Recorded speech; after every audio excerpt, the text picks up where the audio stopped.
one of the most successful human species ever.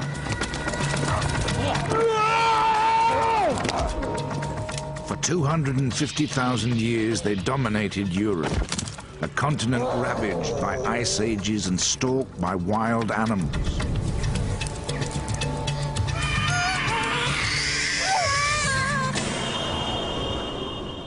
Then, 35,000 years ago, they faced the ultimate challenge. The arrival of another human species.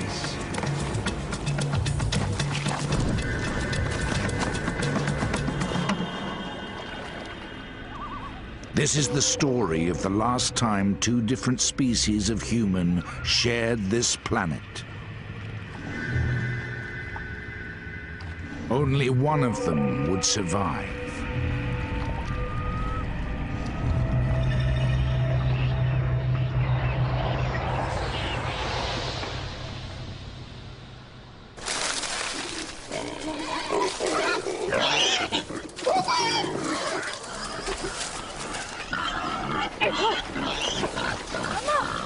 It's first light. The daily routine has already begun.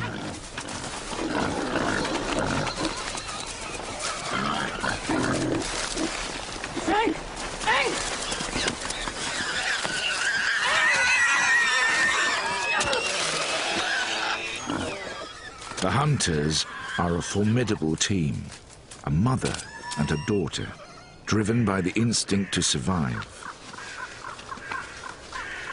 Their kill will provide food and much more besides.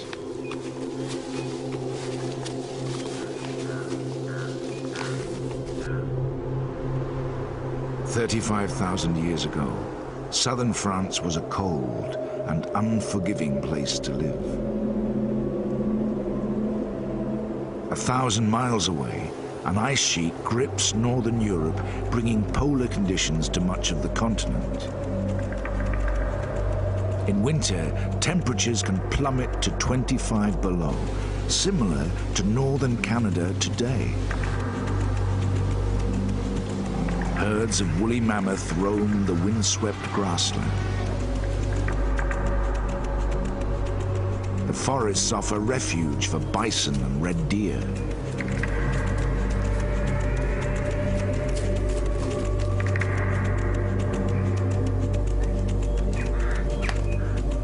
And limestone caves provide shelter for the people of this valley.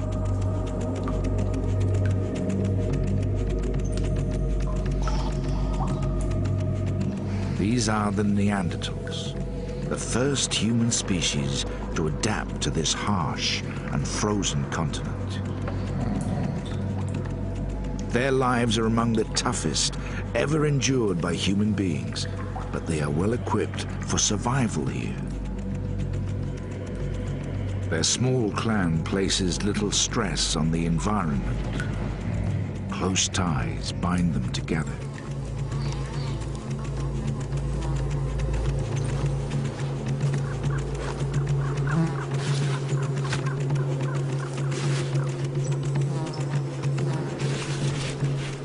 Protection from the freezing cold comes from animal skins cleaned and worn as clothing.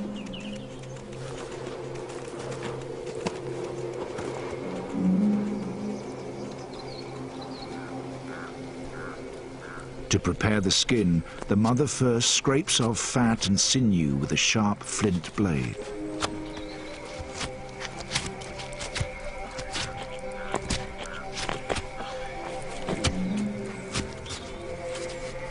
She uses her teeth as a vice.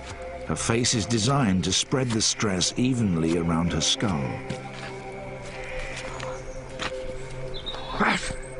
Her teeth are worn from many years of use.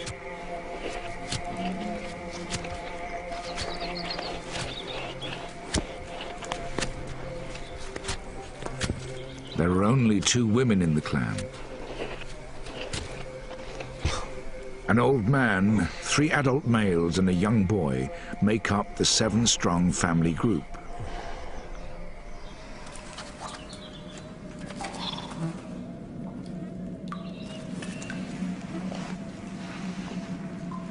This cave is the center of their world. Within its walls, they sleep, eat, butcher meat, and even defecate.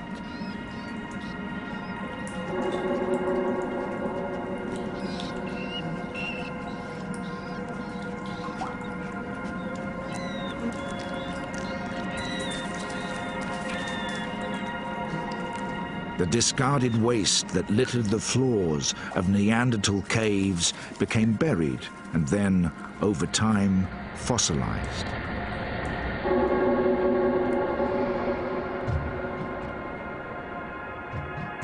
It has become priceless evidence that has revolutionized our vision of the Neanderthals.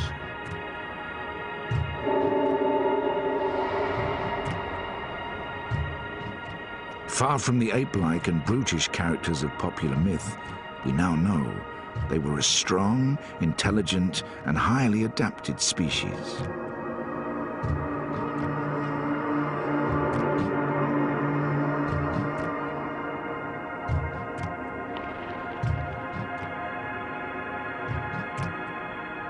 The latest scientific techniques have revealed incredible details about their lives.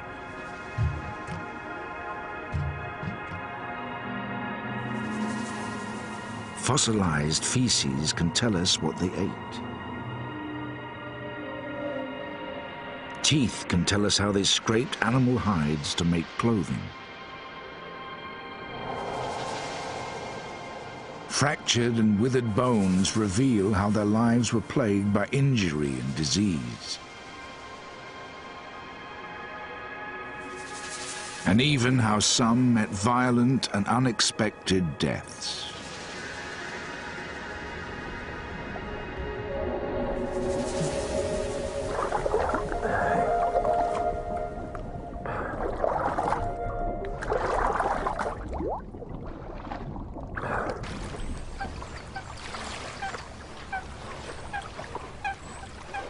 Two generations divide the old man and the young boy, but they have one thing in common. In this harsh climate, they are the most vulnerable.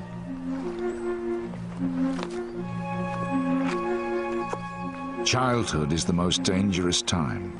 Nearly half of the Neanderthal fossil record consists of children under the age of 11. Oh, Margot!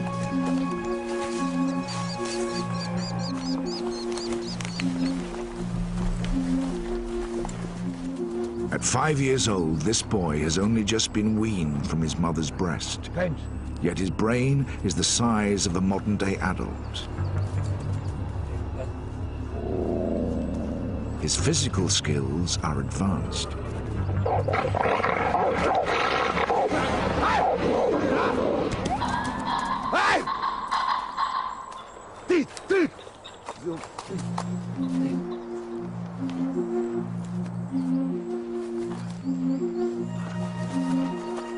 It's just as well. In an environment like this, you either grow up quickly or you die.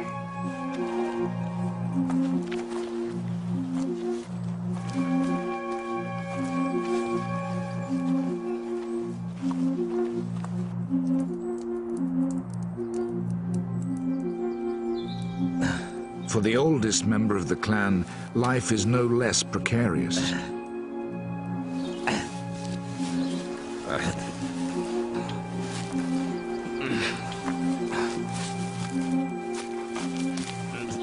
He's 43 years old, but injury and exertion have broken his body, hastening old age. Already he's living on borrowed time. 4 out of 5 Neanderthals never get to see their 40th birthday.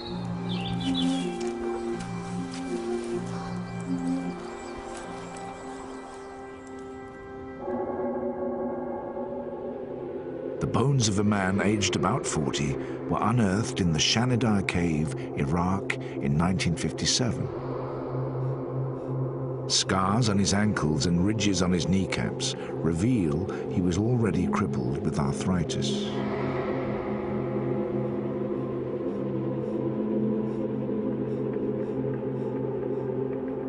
He had multiple fractures to his upper right arm.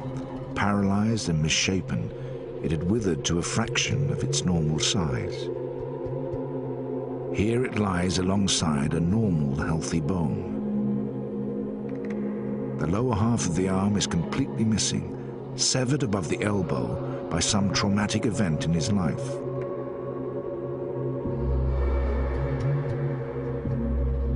Close examination of his skull reveals the cause of these injuries.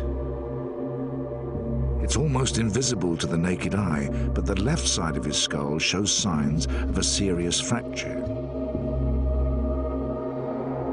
The subsequent brain damage would have paralyzed the right side of his body and may have blinded him in one eye.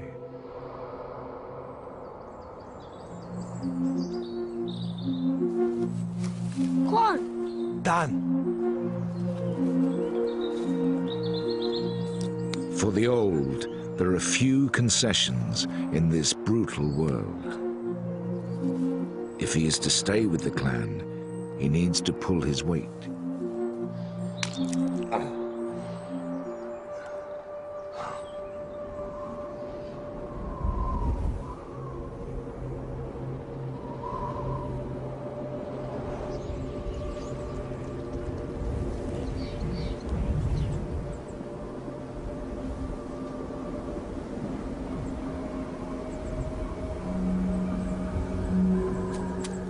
Neanderthals are a territorial species. This clan's territory is around 27 square miles, the range of an average day's hunt. Some distance from the cave, the clan's 3 brothers have picked up the scent of prey.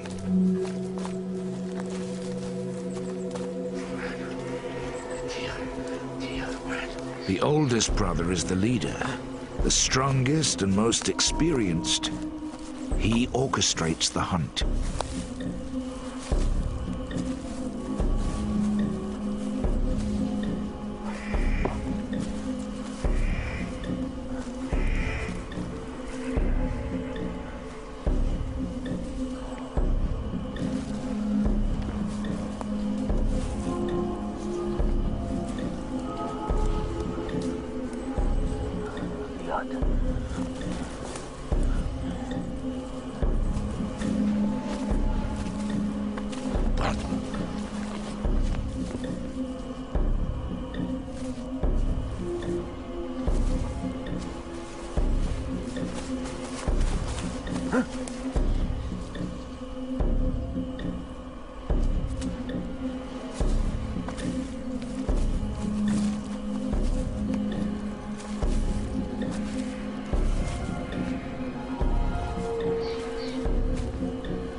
These deer are in their prime.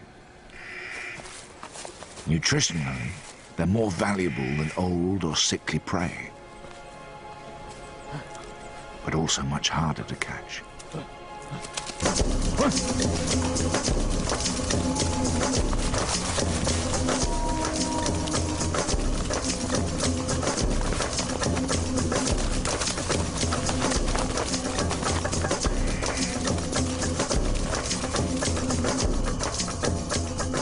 The Neanderthals' world was much smaller than the one we know today. Arctic tundra in the north and vast stretches of desert and sea to the south restricted their range to Europe and Western Asia. Even at their peak, it's estimated that as few as 100,000 Neanderthals may have lived within this border.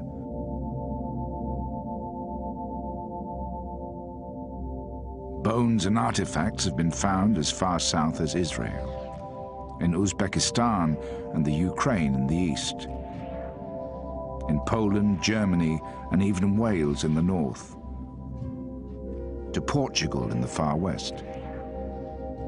But southwest France was one of the most densely populated regions, home to as many as 3,000 Neanderthals.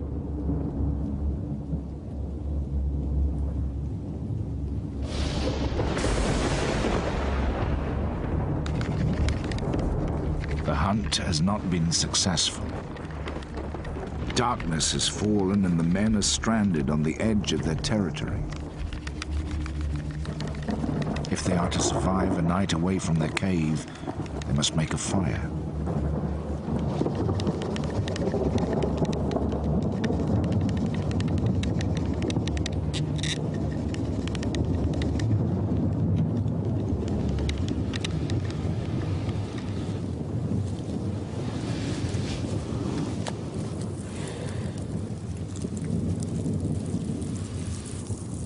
Neanderthals were not the first to use fire.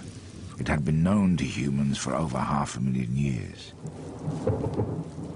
But their skill in harnessing it is key to their survival in this frozen continent. Fire provides warmth, of course. At night, temperatures can fall by 10 degrees. But in the open, fire is also their main means of protection.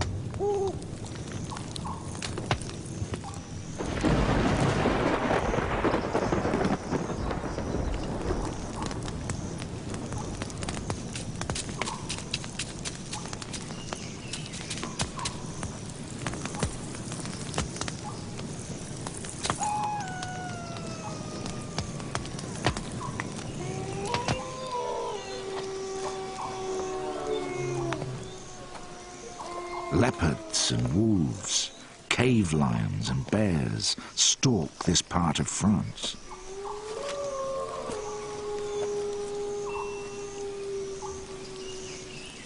Neanderthals are not just the predators, they are also the prey.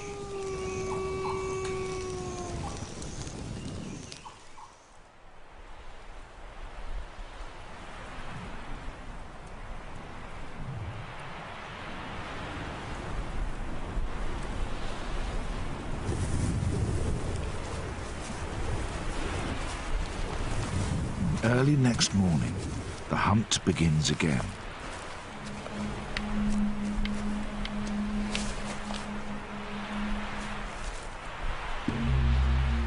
This time their target is neither deer nor bison.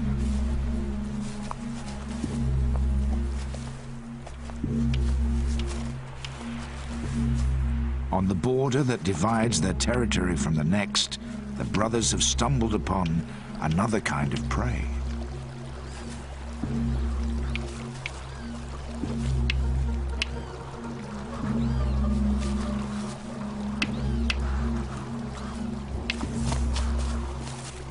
One more precious to the long-term survival of their clan.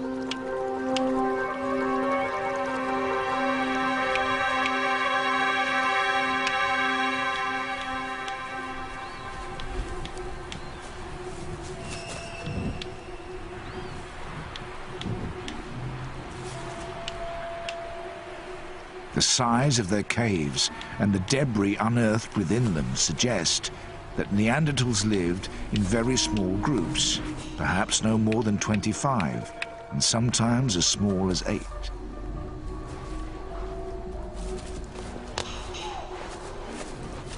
Small enough to avoid putting pressure on scarce resources, but too small to ensure the survival of the species without some interaction with other groups.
By kidnapping a second adult female, the clan has doubled its opportunities to breed and therefore its chances of survival.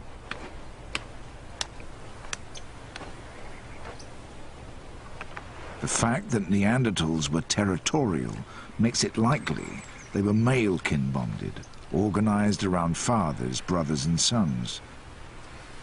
It's a child. Women were probably transient, moving from clan to clan.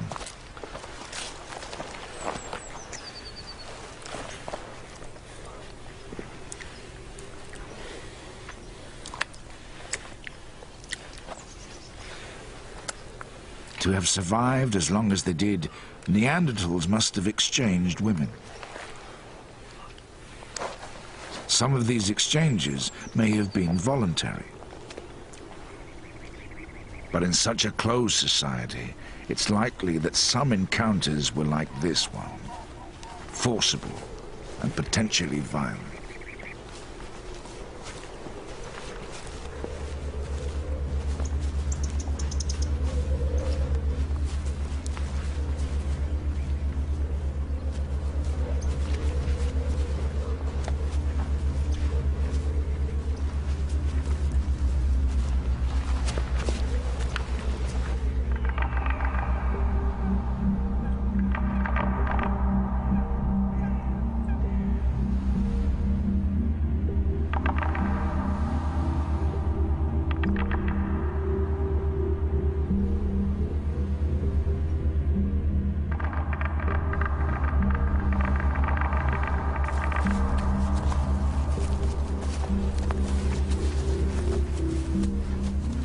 The men returned to the cave after 3 days hunting. It's a child. It's a child.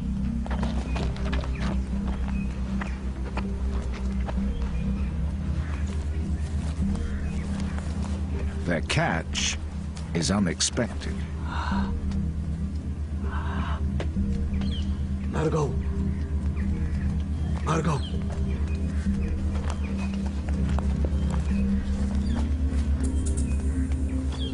To the dominant female, the newcomer poses a threat to her position in the clan. She must quickly assert her authority.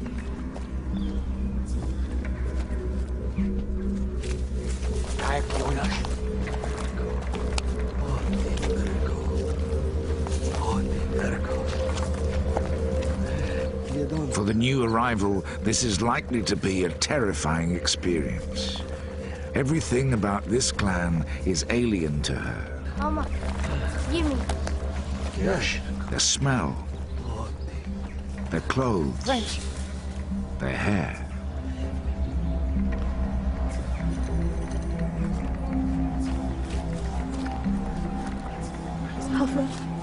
Even their language.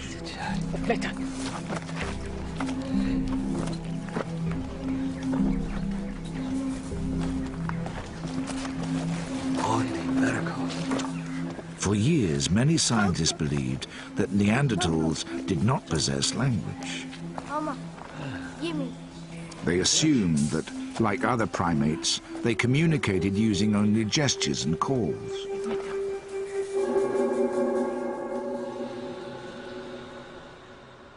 Until quite recently, research on Neanderthal skulls supported this idea, suggesting that their mouth and throat were so different from ours that they probably couldn't speak as we do.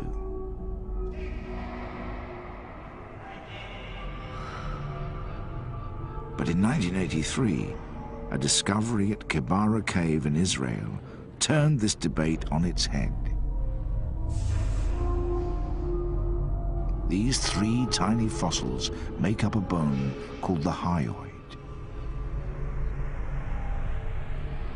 They sit in the throat, holding the muscles and flesh of the vocal mechanism in place. The Neanderthal hyoid is almost identical to ours and is the most compelling evidence yet that their throat was designed for speech. It may well have been more limited than ours, but it now seems certain that Neanderthals had a language of their own.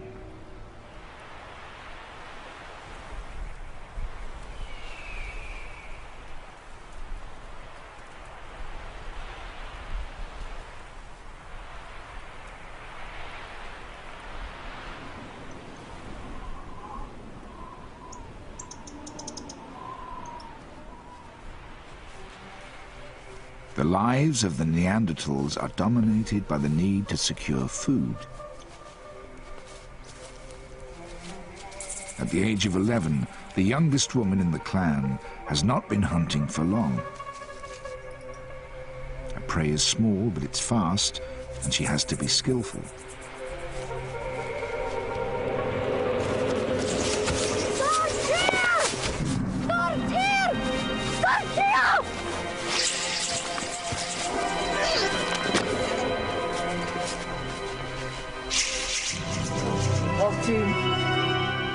The next decade or so will be her prime hunting years, assuming, of course, that she lives that long.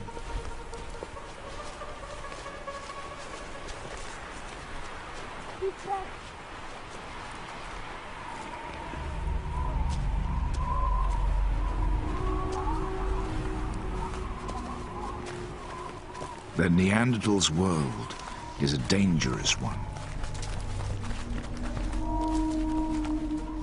Almost all the adult fossils discovered so far reveal some kind of serious injury.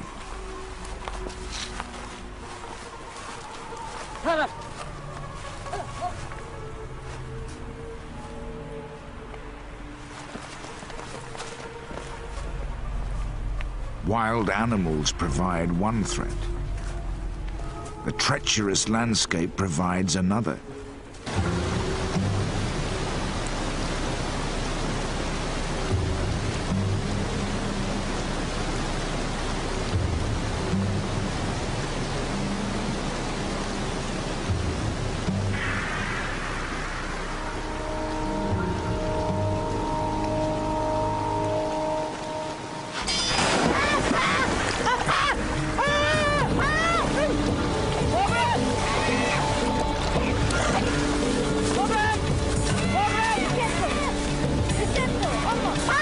Meltwater from snow has swelled the volume of the river.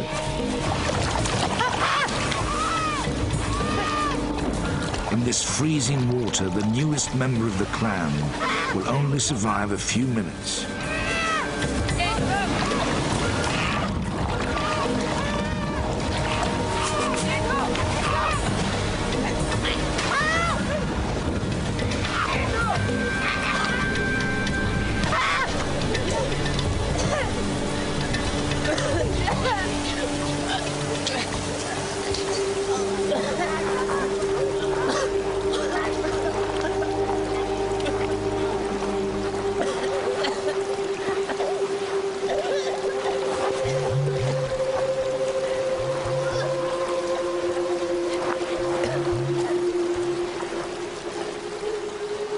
This rescue has a selfish motive. The clan need the new female too much to let her die. Without them, she stands little chance of survival. This interdependence has helped the Neanderthals to master their environment. But now the dominance of Europe is under threat.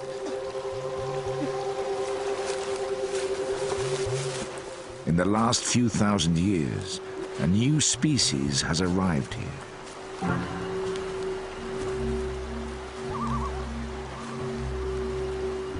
For the first time, these Neanderthals are not alone.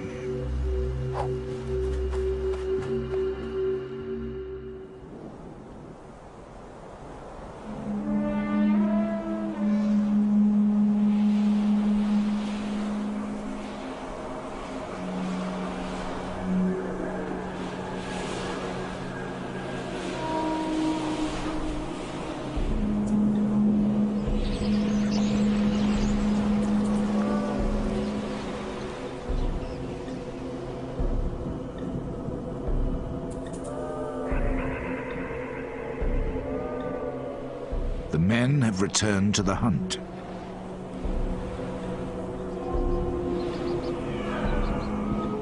As Neanderthal spears were not designed for throwing, killing must be done at close quarters.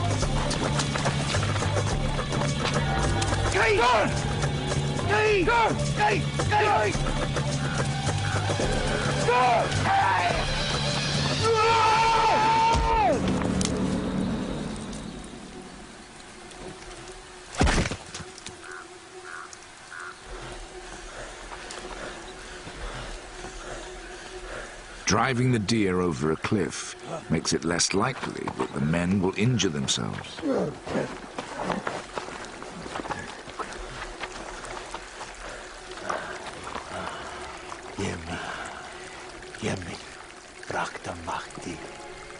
A debilitating injury could be the difference between life and death, not just for the individual, but for the whole clan.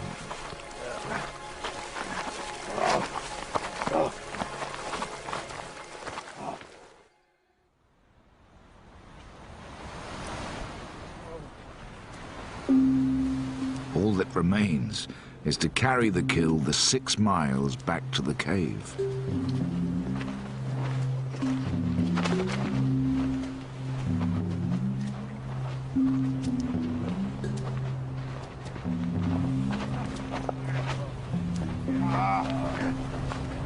Efmeta!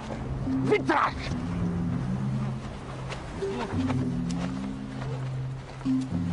But Neanderthal bodies are powerhouses. They've evolved to take this kind of strain.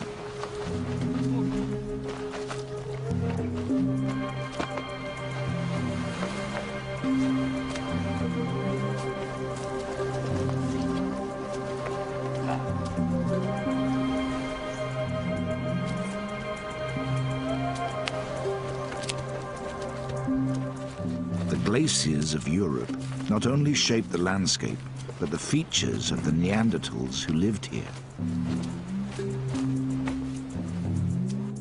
Their bones grew strong in direct response to the stress they were subjected to. The walls of Neanderthal leg bones are particularly thick. Joints around the elbow, hip and knee are also enlarged. Shaped by the habitual pressure of living life as a Neanderthal, they also show signs of bowing. Seen in contrast to the modern leg beside it, Neanderthal bones are not just thick and bowed, they're much shorter than our own.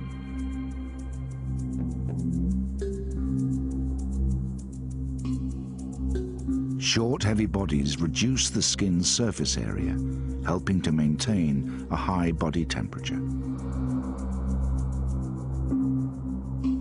Even their noses evolved to cope with the extreme cold weather.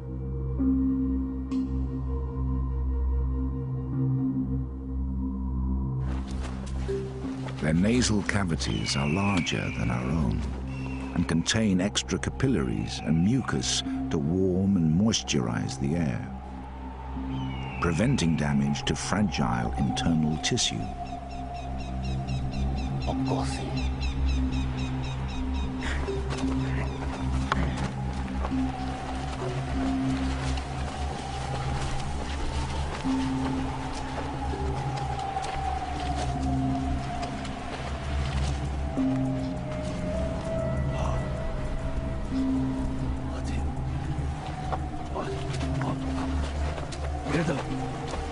This combination of features makes Neanderthals the first human species specifically adapted to a cold climate.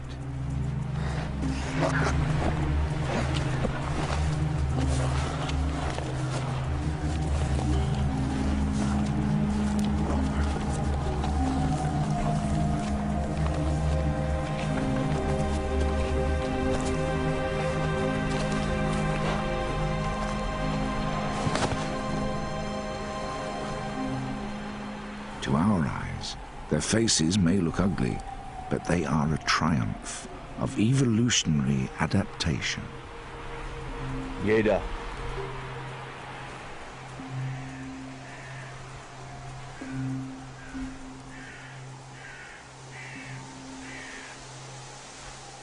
Now, the Neanderthals face a threat for which evolution has not prepared them.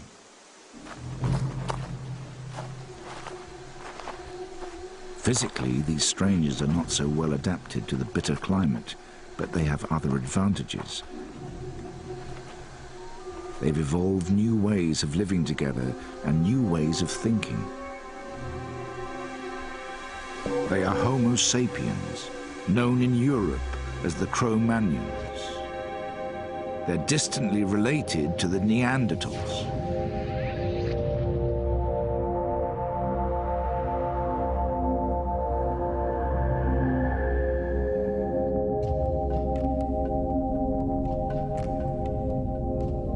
One and a half million years ago, a human species called Homo erectus emerged from Africa into Asia and later into Europe. Over thousands of years, deserts, glaciers, and vast inland seas isolated the species.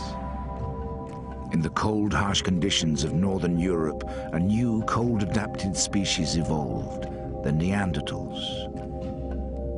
Meanwhile, in subtropical Africa, a warm-adapted species evolved. 100,000 years ago, they expanded as far as the Middle East. 45,000 years ago, the weather turned warmer, opening up a route into Europe. And so, 10,000 years after they set out from the Middle East, the Cro-Magnons arrived in southern France. For now, their numbers are small. This advance party is scouting for new territory. These fertile river valleys in the south of France are perfect, except for one thing. This is the stronghold of the Neanderthals.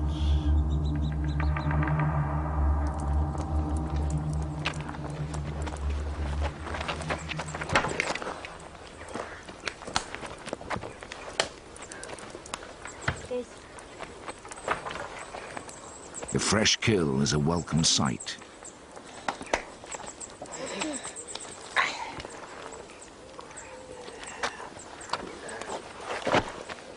To cope with the physical demands of their life, each adult Neanderthal needs to consume up to 4,000 calories per day. In the depths of winter, this can rise to as much as 7,000 calories, almost 3 times the amount we eat today.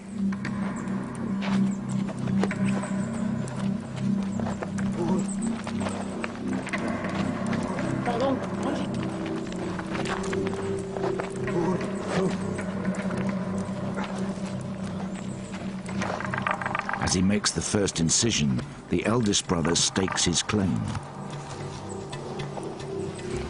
An adept butcher, he uses a razor-sharp flint to slice through the deer's belly.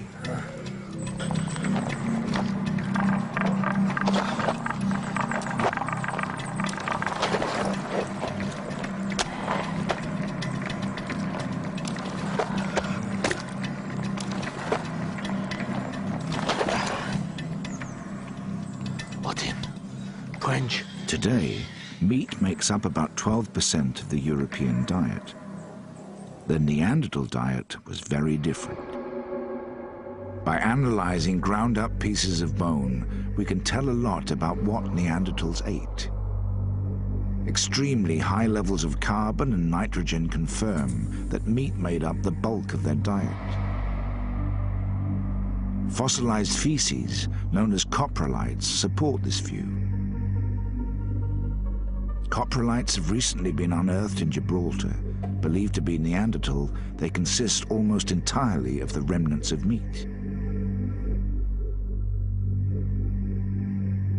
The meat has been well digested, suggesting that Neanderthals' bodies evolved specifically to cope with such a diet.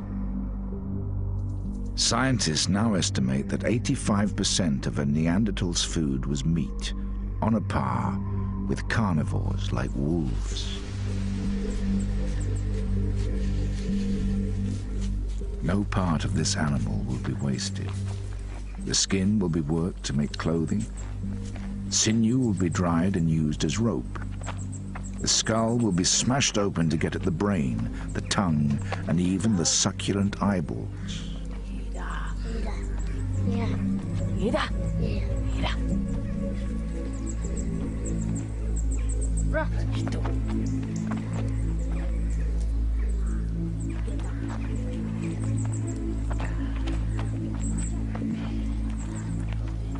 The old man is hungry.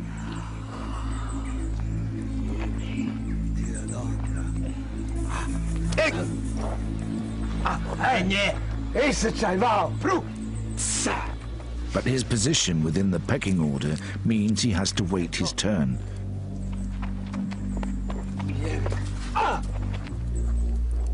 Meanwhile, the youngest member of the clan has learned that it pays to be an opportunist.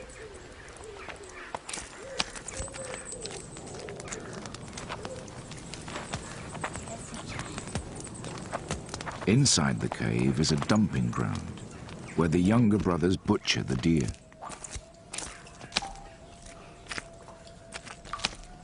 They break its neck and sever its limbs. It's a messy job. Blood, gristle, and the remains of other carcasses cover the floor and walls.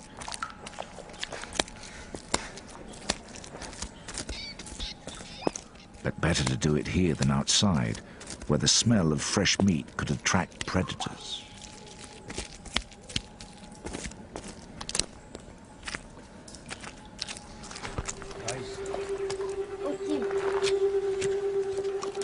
Like other carnivores, a special combination of enzymes in Neanderthal stomachs allows them to consume large quantities of raw meat. But cooked meat is more digestible and nutritionally less wasteful. The intense heat of the fire breaks down the protein and fat molecules, allowing them to be rapidly absorbed by the body. It's safer too. The heat kills off parasites and deadly bacteria. The Neanderthals' ability to cook gives them the edge over the other predators that share their world.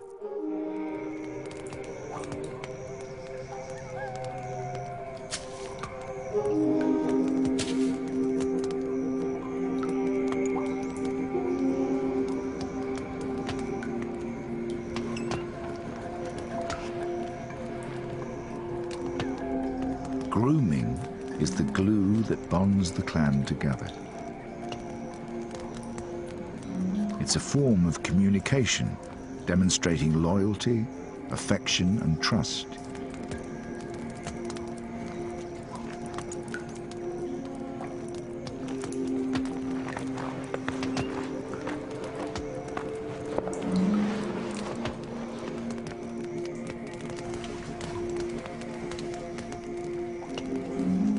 Intimate contact of this kind is immensely pleasurable.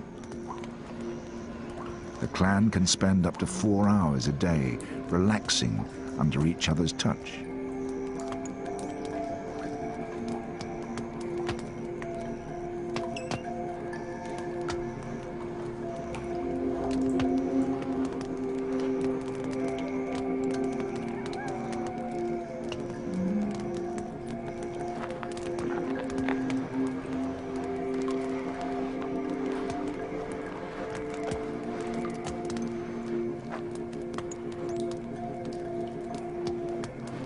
These strong emotional ties have forged the clan into a resilient, self-sufficient unit. This unit has ensured their survival until now.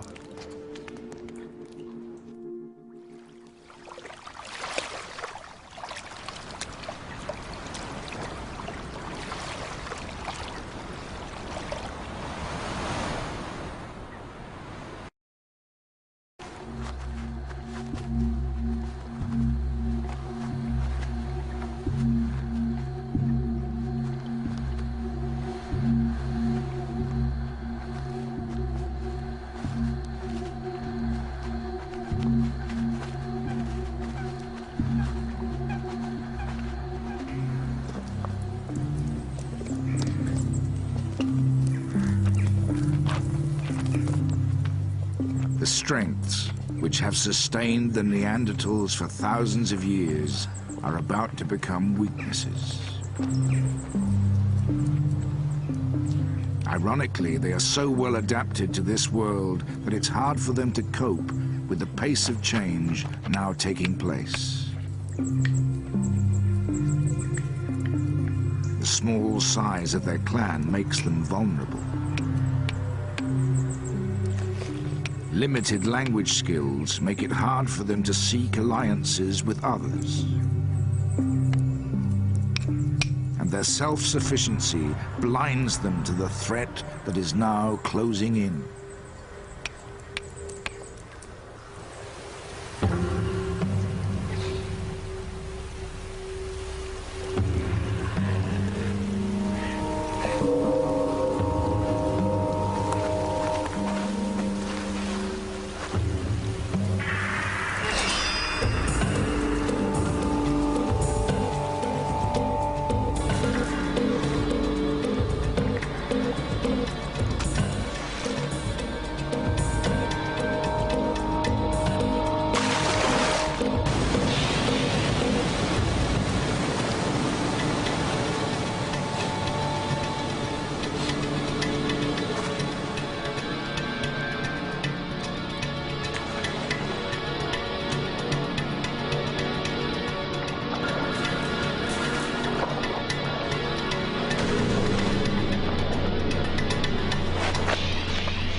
Suddenly, two human species stand face to face. How will they react to each other? In this harsh world, is it possible for them to coexist? A fight for survival is about to begin.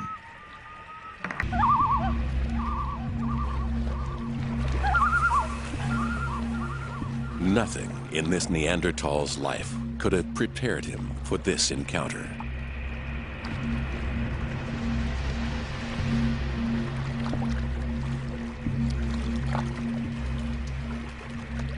The stranger doesn't just look different.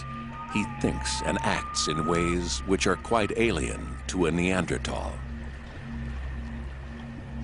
He is a new species of humanity.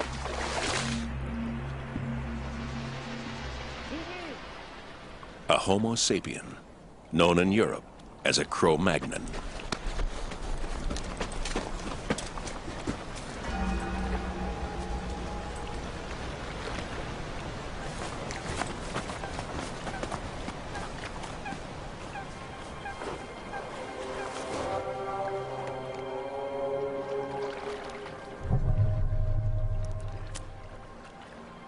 Seeing is one thing.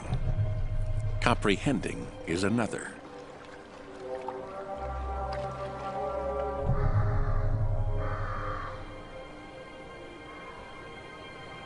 Alt 4.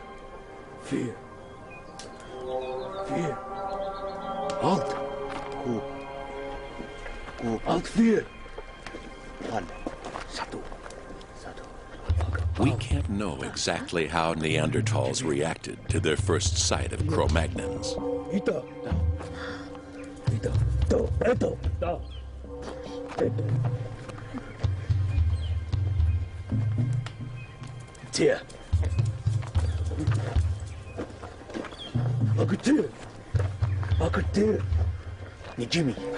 But coming from such a sheltered world, it may be that they simply did not understand the significance of what they saw.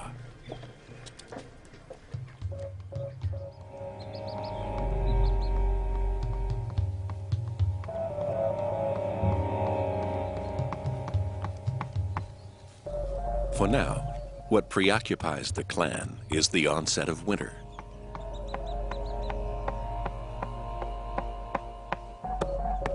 They are one of the smaller clans living in this part of France. The old man and the young boy, 3 adult men and 3 women are the entire family group. All of them will need to play their part if they're to survive the next few months.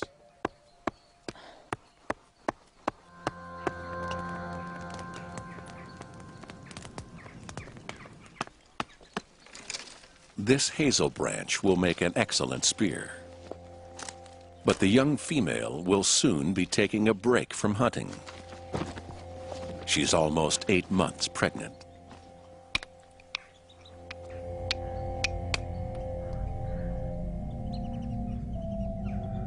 The Neanderthal toolkit consisted of around 6 types of tool, all geared to more specific tasks than those of earlier humans.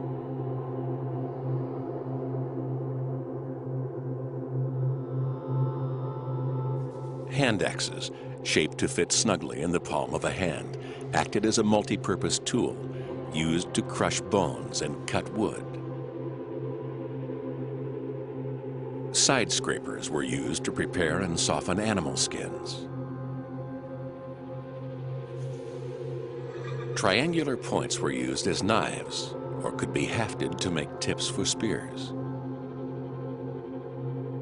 The Levallois blade was their greatest technological achievement.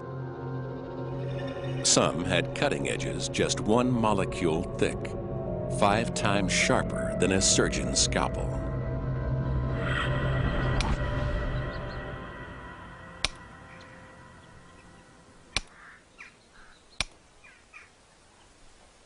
Within the clan, tool-making skills and knowledge are passed down from one generation to the next. There are subtle differences between the tools used by this clan and Neanderthals elsewhere in Europe. Proof that clans rarely interacted.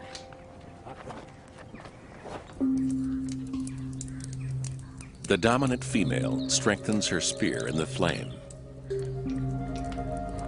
It's an effective weapon, but not a new one.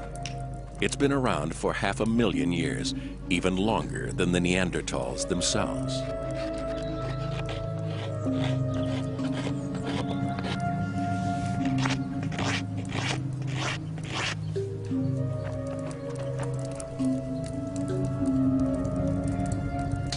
The isolated existence of clans had a direct effect on their development.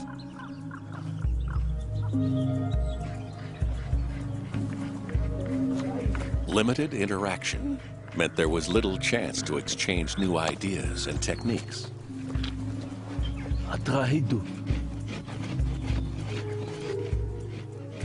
The result was that Neanderthal tools changed little in 250,000 years.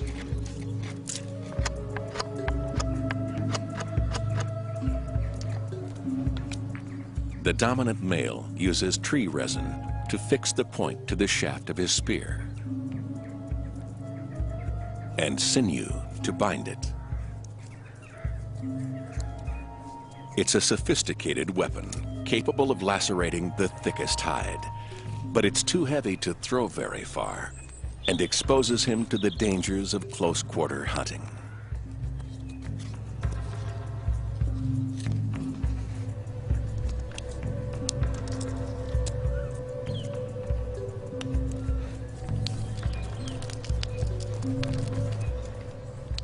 Were Neanderthals capable of innovation? Did they have the cognitive skills to develop new ways of doing things? Buried in the archaeological record is tantalizing evidence that they did. 35,000 years ago, a remarkable transformation took place. Neanderthal tool-making techniques began to change. As well as stone, they started to use antler, bone, and even teeth. For the first time, they began to make not just tools, but decorative items like jewelry. Some scientists believe that this is evidence of a revolution in their thinking. But it may be too convenient that this great leap forward coincided with the arrival of the Cro-Magnons.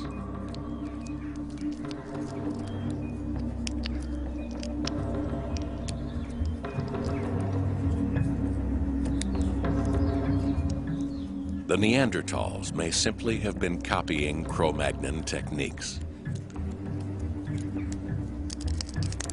without ever grasping what these signs and symbols really meant.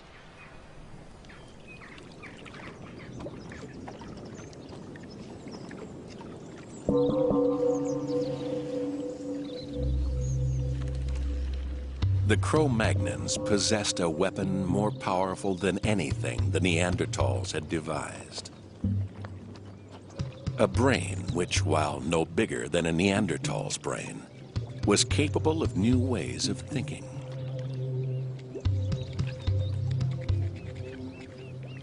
Body paint and jewelry are just the outward manifestations of something far more profound.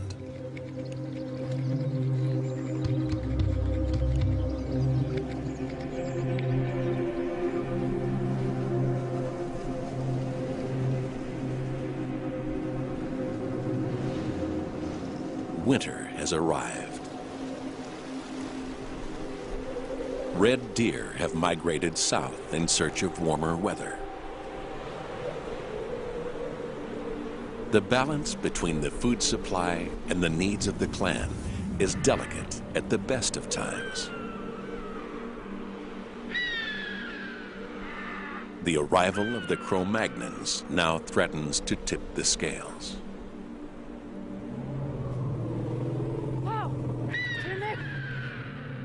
Food has become even more scarce.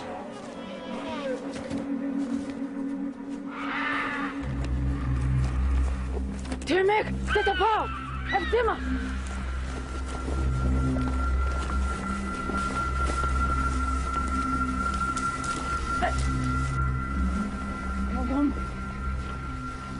Killing a mammoth is a dangerous undertaking. For these women, one of them heavily pregnant, the risk is too great.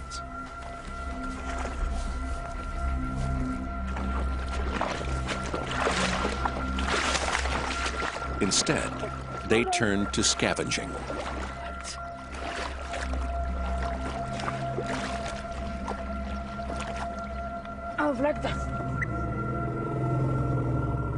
Scavenging meat is not ideal. An animal that's been dead for some time can harbor dangerous bacteria.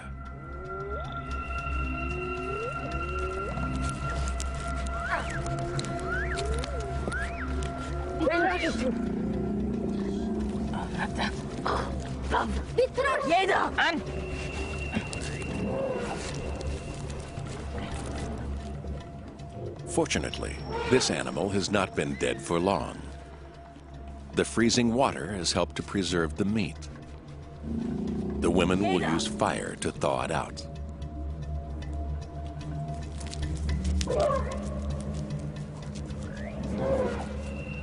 Soon, other scavengers will be on the scene. The women must take what they can, and quickly.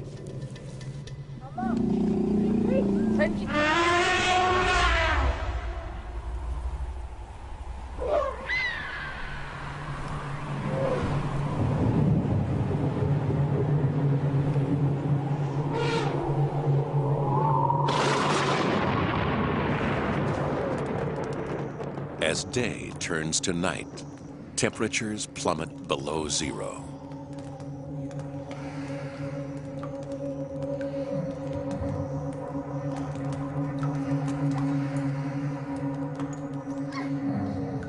The men sleep within the confines of the cave, warmed by the heat from 2 fires.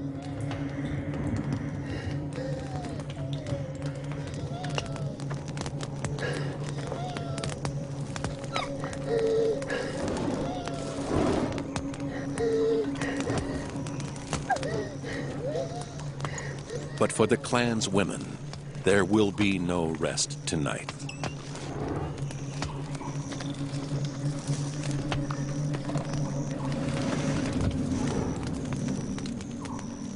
Outside, the young female has gone into labor.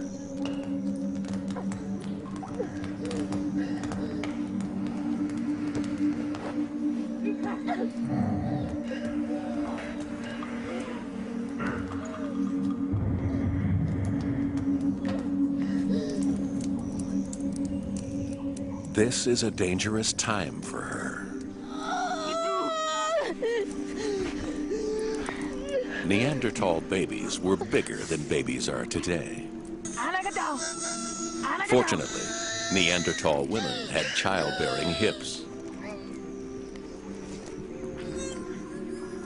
The size and structure of their pelvis even makes it possible that they had a larger birth canal than women today.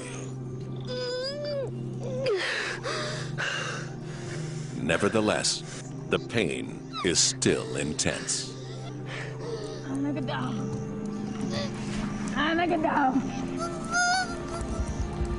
Rika! Rika! Rika!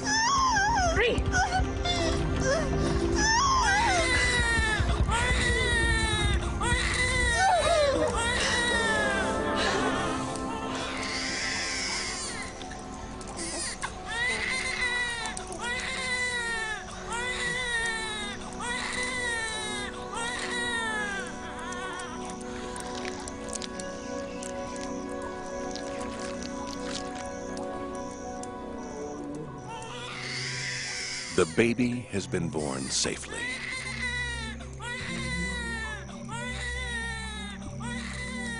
But its fight for life is not yet over.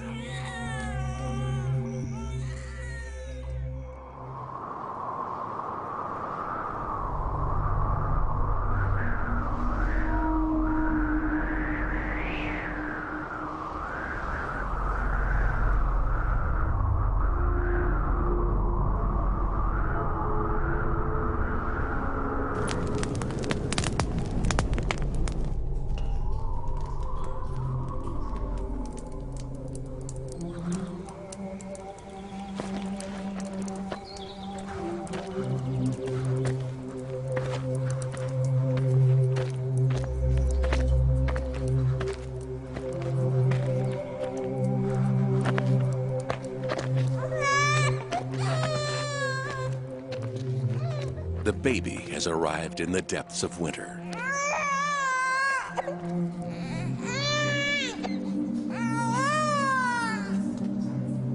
It's a bad sign for the clan.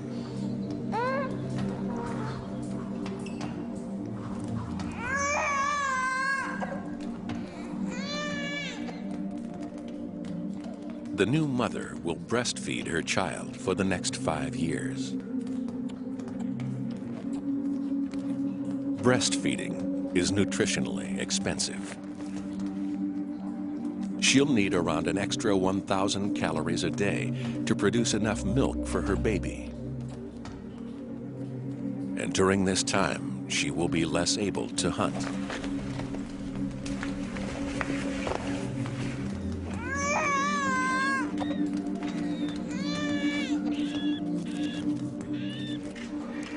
The group will have to provide for her.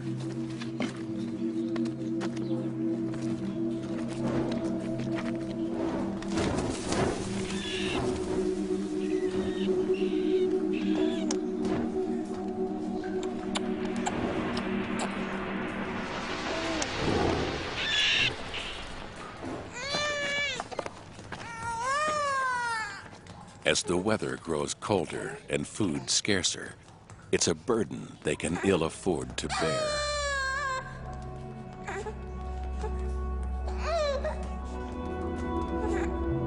Nearly half of Neanderthal children died before reaching adolescence. Fragments of skeletons and skulls, many with their adult teeth still not descended from their gums, make up much of the fossil record. Defects in their dental enamel suggest that starvation was one of the greatest killers. But it's the remains of babies that provide the most poignant evidence of how harsh life was. Tiny skeletons have been found in shallow pits, suggesting that their untimely deaths were mourned. However, at a site in Israel in 1983, the skeletons of 2 babies were discovered among animal carcasses and waste,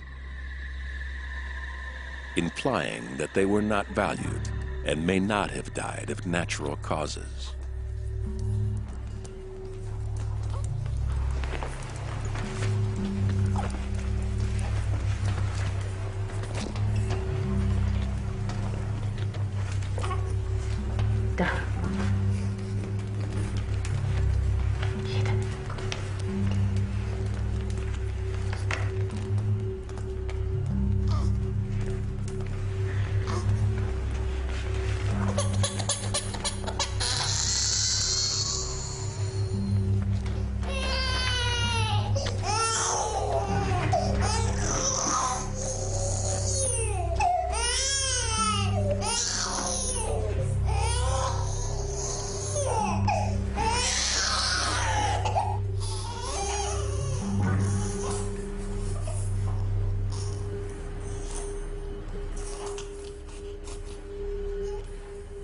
Infanticide may seem brutal, but in some hunter-gatherer groups, it has been known as an established method of birth control for hundreds of years.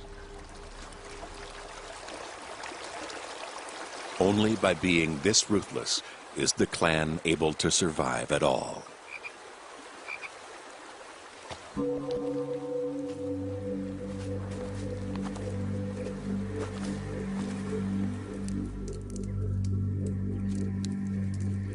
Now, the balance between life and death is becoming even more fragile.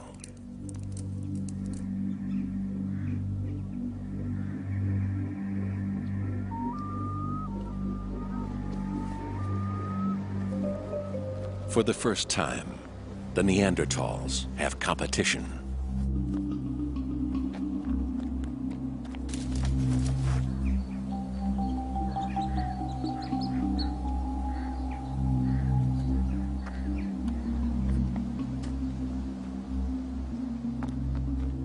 The Cro-Magnons have different strategies for survival.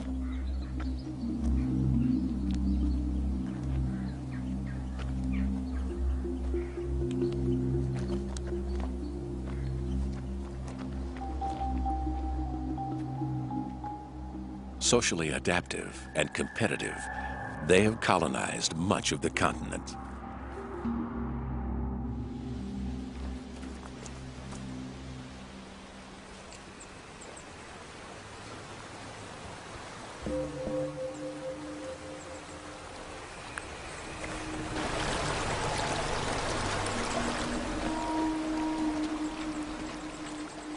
Small and self-sufficient, the clan is unlikely to seek confrontation with the Cro-Magnons.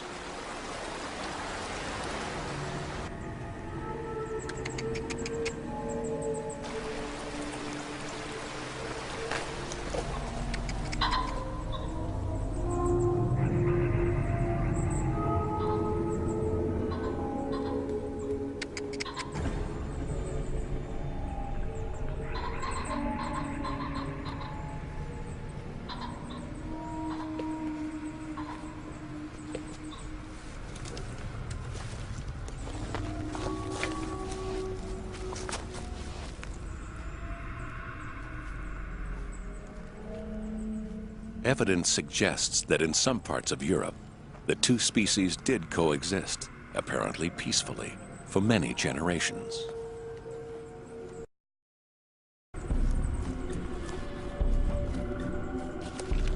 However, in this part of France, the shift from Neanderthal to Cro-Magnon settlements was much more dramatic.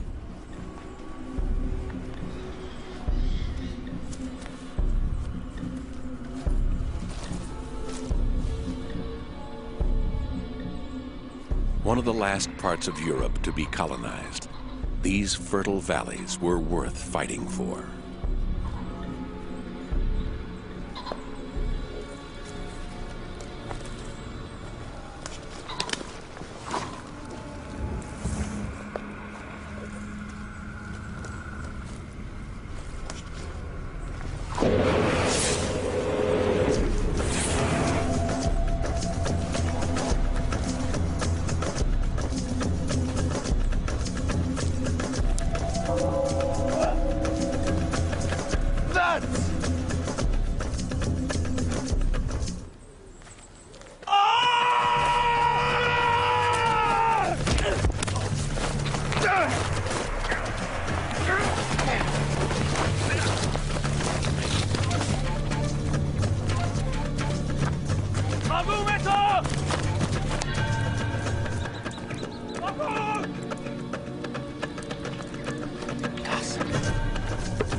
The spear has punctured the dominant male's lung.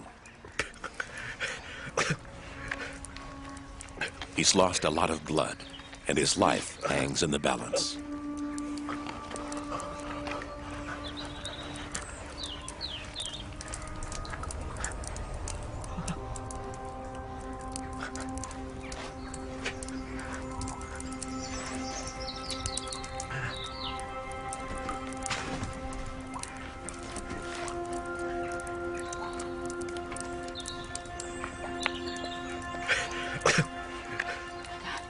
The clan rallies around him.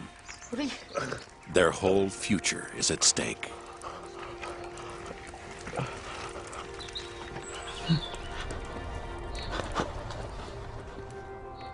To reveal the darker side of Neanderthal life, scientists sometimes end up playing detective. Even a single bone can yield a treasure trove of secrets. In 1953, at the Shanidar Cave in Iraq, researchers uncovered a Neanderthal rib. It didn't seem much at first, but a closer examination revealed a remarkable story. A tiny groove on the surface of the bone proved to be a cut. A weapon had penetrated between the 8th and 9th rib, slicing the bone and puncturing the lung, implying that the victim had been stabbed. Though badly wounded, he did not die immediately. The buildup of bone reveals that the wound had begun to heal, suggesting that he was cared for by the rest of his group.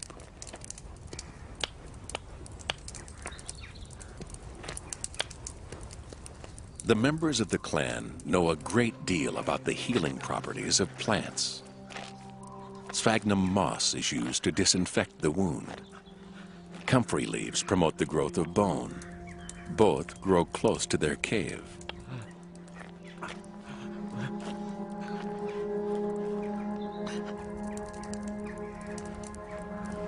But with an injury this serious, there's only so much they can do.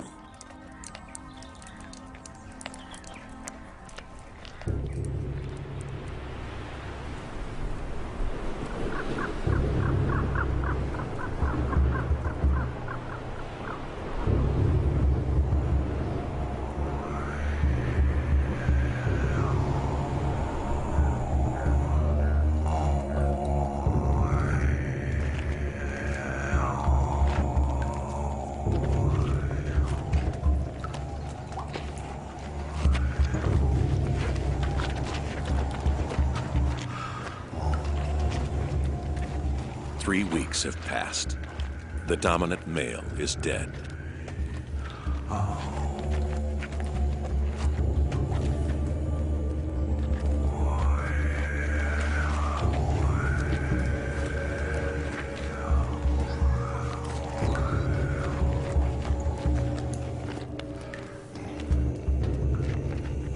We cannot know for certain whether his clan experiences a sense of loss or grief.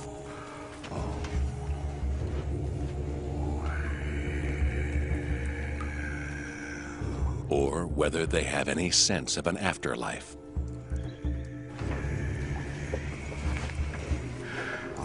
But their treatment of their dead relative reinforces their humanity.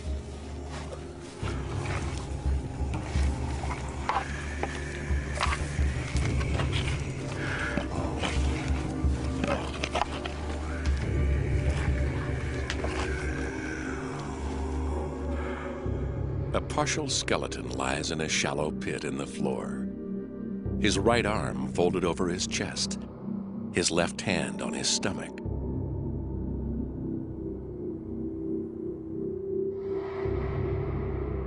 A classic burial position.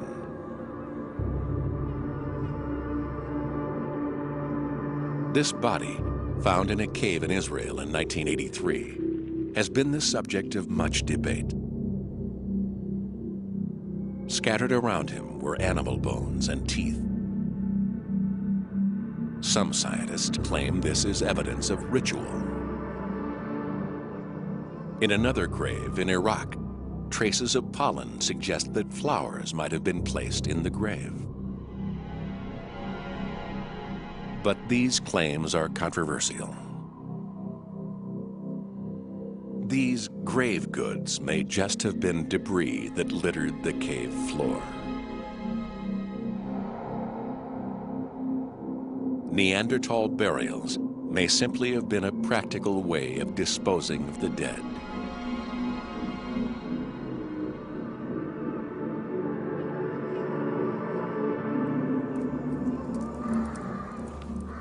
Or was it something more humane?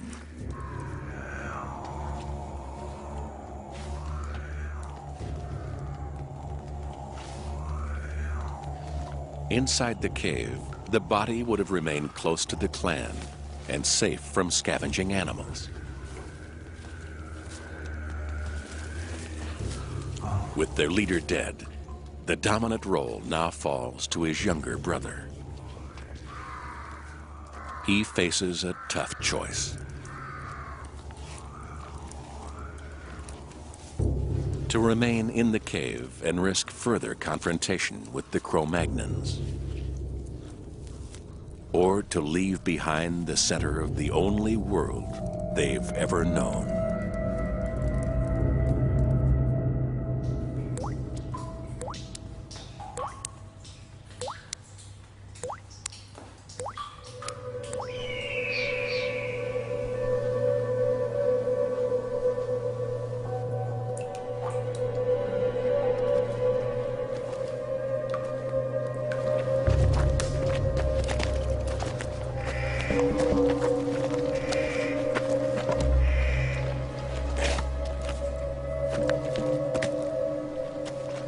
Ange.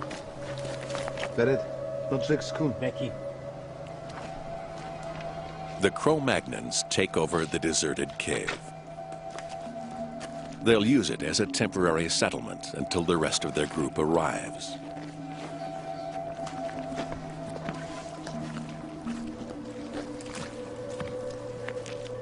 The fossil record shows that Cro-Magnons took over Neanderthal sites and made them their own.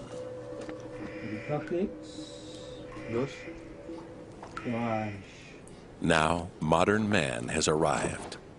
For the Neanderthals, there is no way back.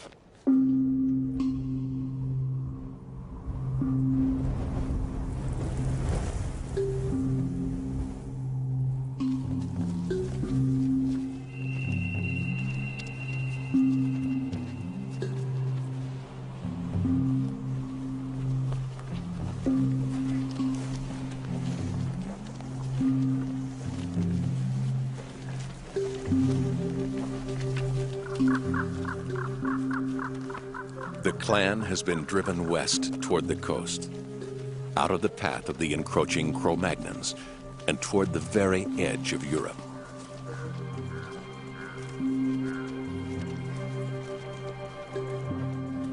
This is uncharted territory for them.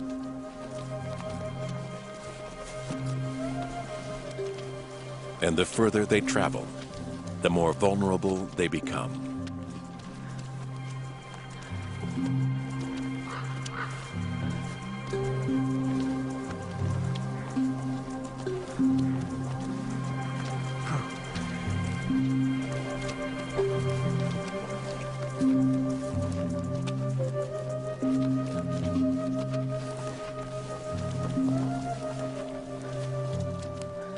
For the young female, the group's newest recruit, this is a journey too far.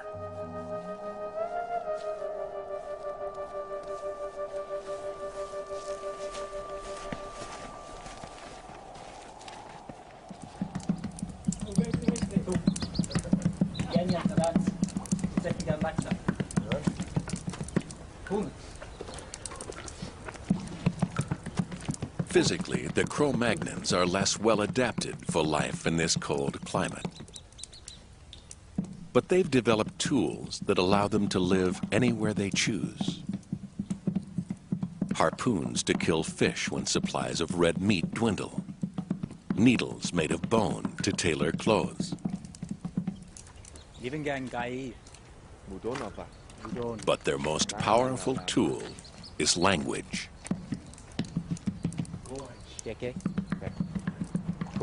Unlike the Neanderthals, the language of the Cro-Magnons is rich and more complex. It's the trigger for art and culture.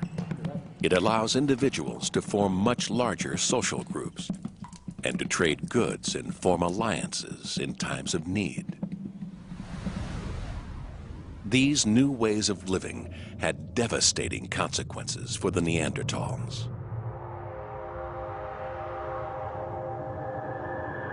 At their peak around 50,000 years ago, an estimated 100,000 Neanderthals lived within this border. But the spread of modern man from Africa and the Middle East was relentless.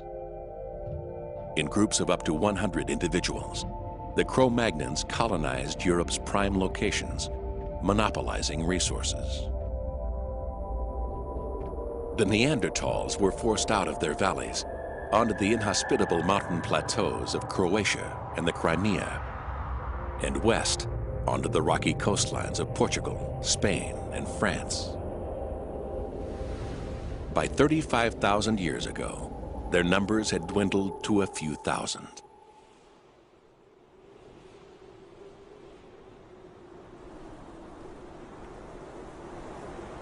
Here on the high ground, there is little vegetation to support animal life, little water, and no natural protection from the weather.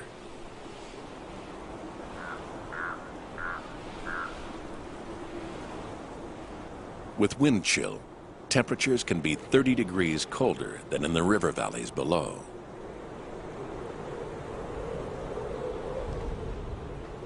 With their short, sturdy bodies, Neanderthals are physically more able to survive here than Cro-Magnons.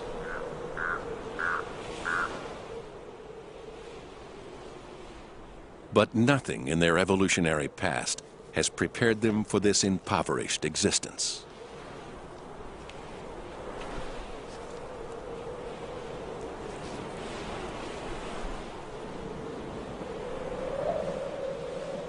They need to eat, but cut off from their territorial hunting grounds, they find it harder to hunt prey. They need to maintain their population, but cut off from other Neanderthal clans, they find it harder to reproduce. The ties that have bound them together are beginning to come apart.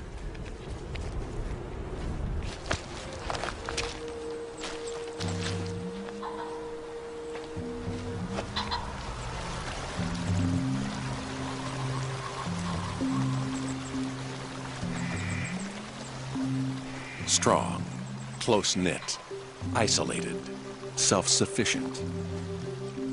These are the qualities that sustain the Neanderthals through repeated ice ages. But in the face of competition, these strengths have become weaknesses.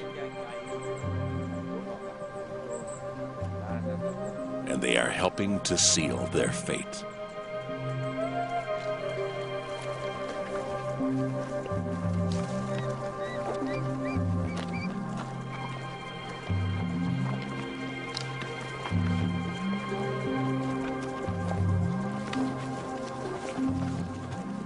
When the end finally came, it wasn't genocide or even a natural disaster. It was something much less dramatic.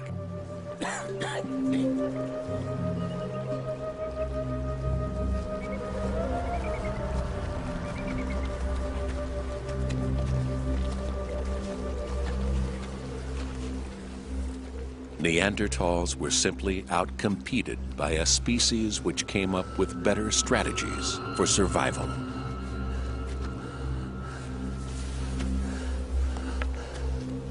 It wasn't even inevitable.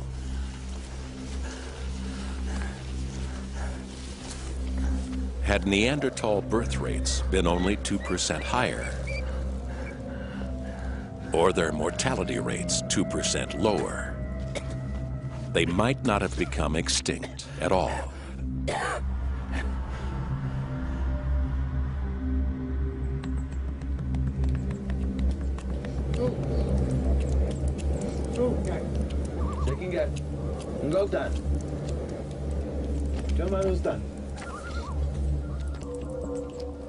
There may, however, be one final twist to this evolutionary tale.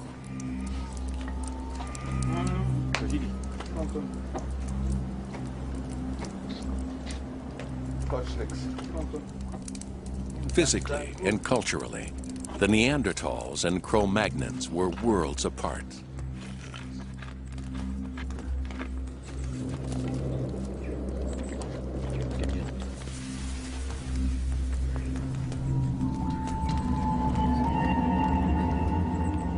Two separate species.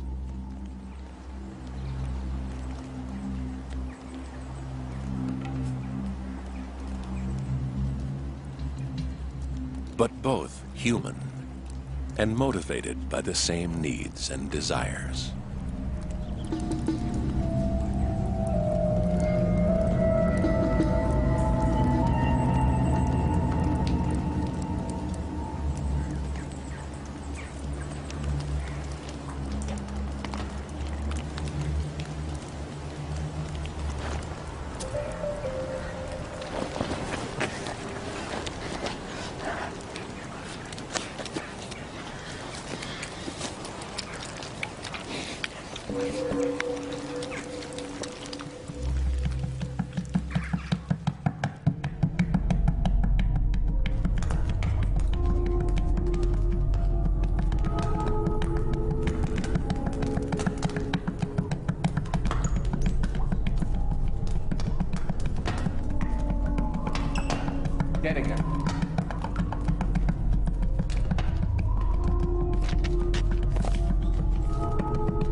Were Neanderthals and Cro-Magnons similar enough to want to mate? And even if they did, were their genes similar enough for a child to be the result? We'll probably never know.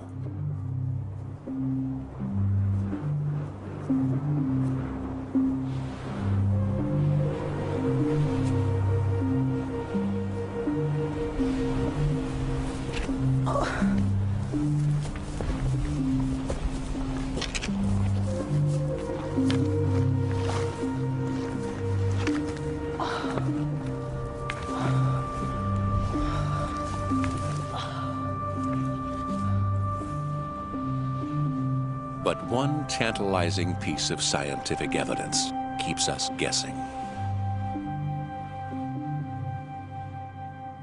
In 1998, in Portugal, archaeologists unearthed the remains of a 4-year-old child. Its body had been stained with red ochre and buried in a shallow pit. Deer teeth and a pierced shell were found close to the child's body. Small front teeth and the pointed chin seemed to confirm that this was a Cro-Magnon child. But the rest of the skeleton tells a different story.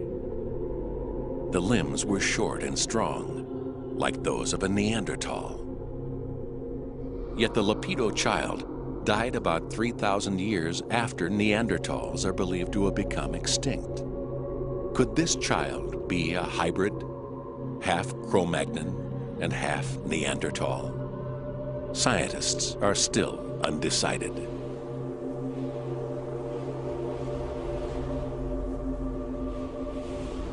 For now, the possibility remains that Neanderthals and Cro-Magnons were similar enough to reproduce. But even so, it appears that this didn't alter the Neanderthals' fate. So far, DNA testing has failed to find any trace of Neanderthal genes in existing modern humans.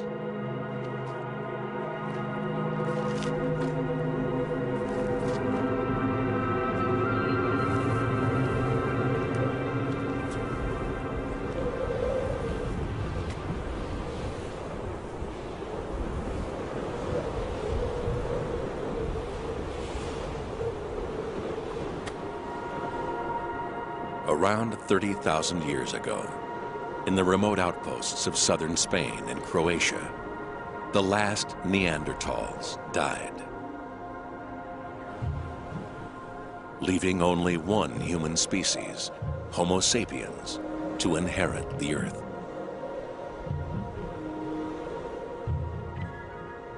We've outlived the Neanderthals by less than 30,000 years.